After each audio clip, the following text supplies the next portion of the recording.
Is OpenAI in trouble? I was one of the first ones screaming this, but with this lawsuit and the paper trail that has been left there, it doesn't mean that the company is dead. I'm not saying that because I've been a big fan of OpenAI. But even shout to Calicanis, Jason also has championed my statement that I made last year on the show: is that if you're a developer, be careful of the IP that you've put on ChatGPT, because now in Silicon Valley there are some companies who are saying that they've uploaded some proprietary information, and now that information is coming out in product form inside of OpenAI. So Elon may not win every battle per se, but in terms of war, he's pretty good. And the sentiment on Sam is changing rapidly, so much so that Mhm. Microsoft is moving the Azure customers to another large language model provider.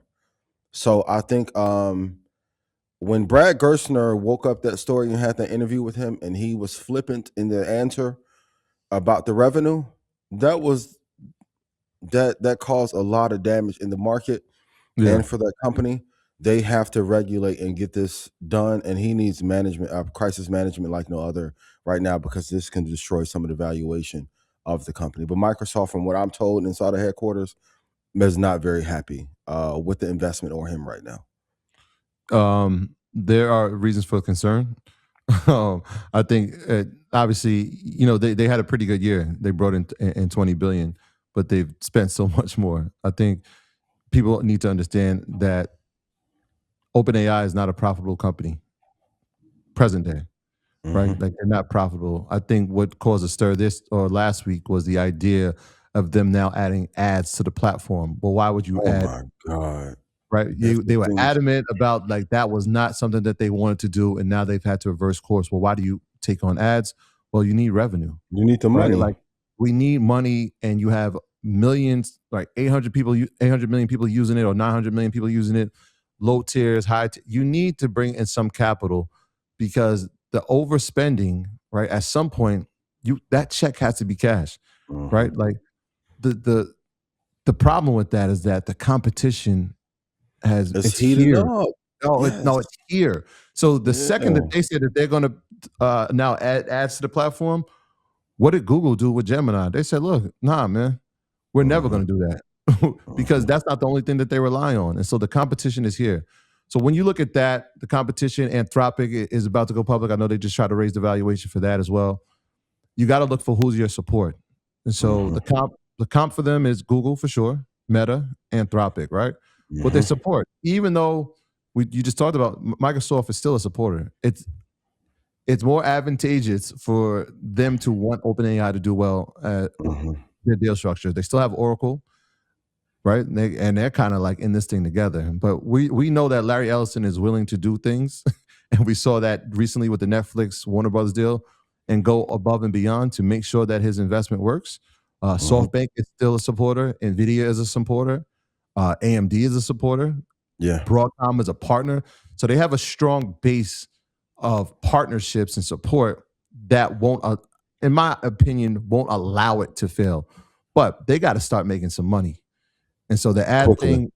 thing and doing it quickly. In fact, they're saying that based on the bottom line now, profitability doesn't look likely till 2029. Minimum. Right? That's 3 more years. So now how do you get this expenditure of when we talked about the $500 billion investment in Hmm. Stargate, right? How do we get this investment inside of AMD to be profitable? How does the Broadcom thing make sense? They got to figure this out and figure it out quickly If the, because yeah, Gemini is not slowing down, and Anthropic is not slowing down, I and was even Grok XAI is not slowing down, it's slowing down at all. Nope. and that's not And their on, only source. mhm. Gemini added 8 million users in the last year when they were behind initially. And like I said, Microsoft became one of Anthropic's top customers, on pace to spend nearly $500 million a year for Anthropic AI to power Microsoft products.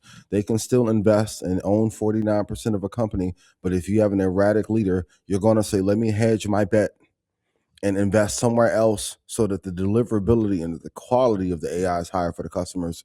And as soon as they go public, we'll take our cash coffers and then we'll go invest in another company again and leave you out to be on your own. You Yeah. can't have an erratic leader that's a theft. And also on top of that, that report of that suicide and that engineer being killed, some of this shit is coming back on you. It's too many rumblings in San Fran about this was clearly stolen from Elon. It was nonprofit and you converted it for profit and then moved him out. He stopped the ketamine use. He's awake now. You have a real lawsuit to fight. Everyone wants to walk away. And Google and Anthropic are going to be some of the biggest beneficiaries of. So it goes back to Rashad.